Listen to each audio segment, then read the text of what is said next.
Test? We have a test on different class. Oh. Class has a test. I was like, Say my huh? last No, but it has a paper. I had a final that's not Two too full bad. page paper. What? Oh, it's already on. Is it on? Yeah. That won't be too bad. Shit, maybe I should get with you and No take cussing. the test. Recording. Just kidding. I'm so shaky. Really? I don't know why. Okay, go ahead. The city of Cedar Rapids welcomes you.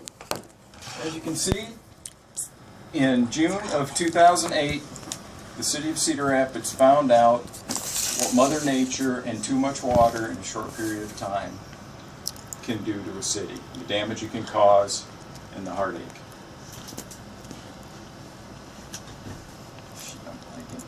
Sorry.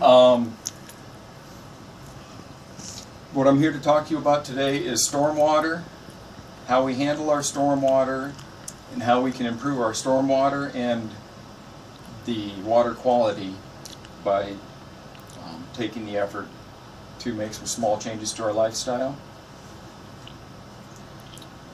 I am a estimator for the L.O. Pelling Company. I've been in the pavement business for most of my adult life, and I'm a senior in civil engineering at Iowa State. And most of what we do when we're building pavements is try to get rid of water. Water makes our subgrade soft, it makes our pavements fail. So we try to get water from the pavement into a storm sewer system and into the river as quick as we can. This is great for making our pavements last. It is bad for our water quality and for our environment. You ask, why should we care about water? Well, people in California are finding out what it's like right now not to have a ready supply of water. And it's not pretty. And why should we care? We're not California. Well, the USGS, United States Geological Survey, does a survey of every aquifer in the United States on an annual basis. What they have found is in 100 years, almost every major aquifer system in the United States is overdrawn.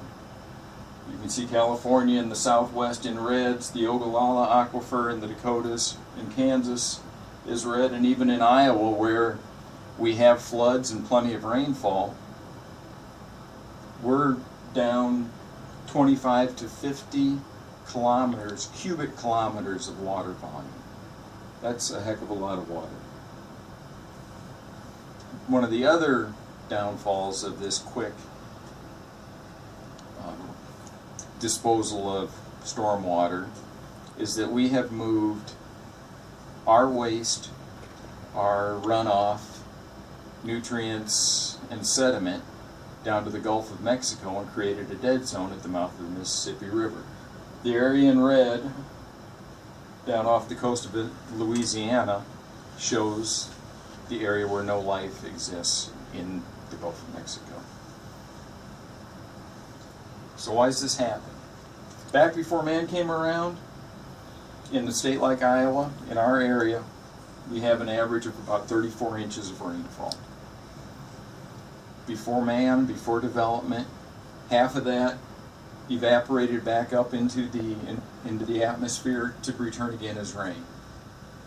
A small portion of it, about 20%, ran off to feed the streams and rivers. And then the balance of it, 11 inches out of 34, about 30%, soaked into the soil, infiltrated to restore the groundwater, fill up our aquifers. What this provides is base flow for rivers and streams during the low flow periods. So when it's a dry period, the reason a river is still flowing is because there's that groundwater at that base flow level.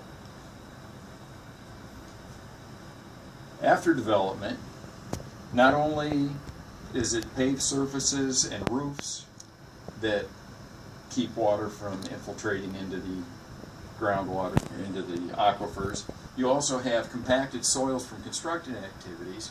So what you have is almost 100% runoff, very little evaporation, and almost no infiltration.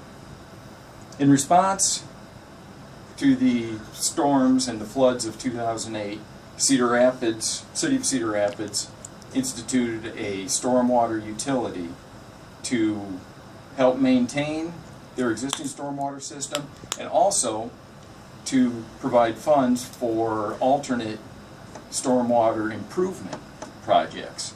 And what they have found after a couple of years is that at their base rate they were making enough money off of this utility to maintain their system, but they were not generating enough funds to actually fund any improvement projects.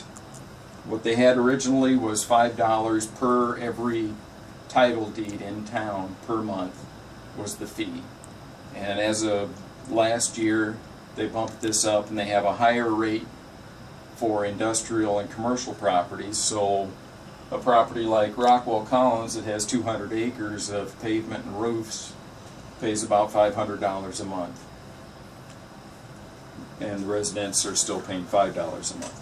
And this money is now enough that the City of Cedar Rapids is able to fund some projects. Some types of projects that can help improve stormwater quality are porous asphalt pavements, porous paver blocks. And what these do is this allows the stormwater to infiltrate into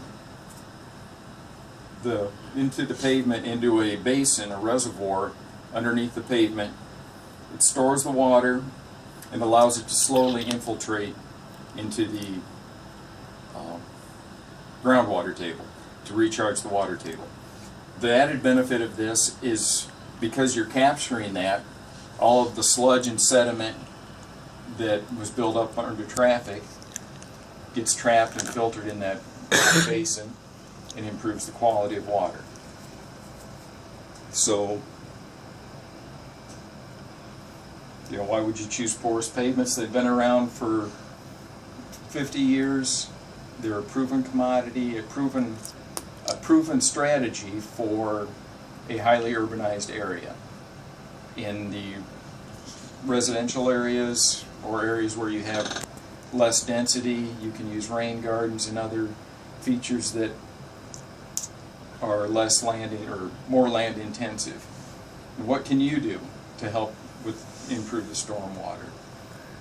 I know not all of you are from Cedar Rapids, and the stormwater utility is only active in a handful of communities in Iowa right now.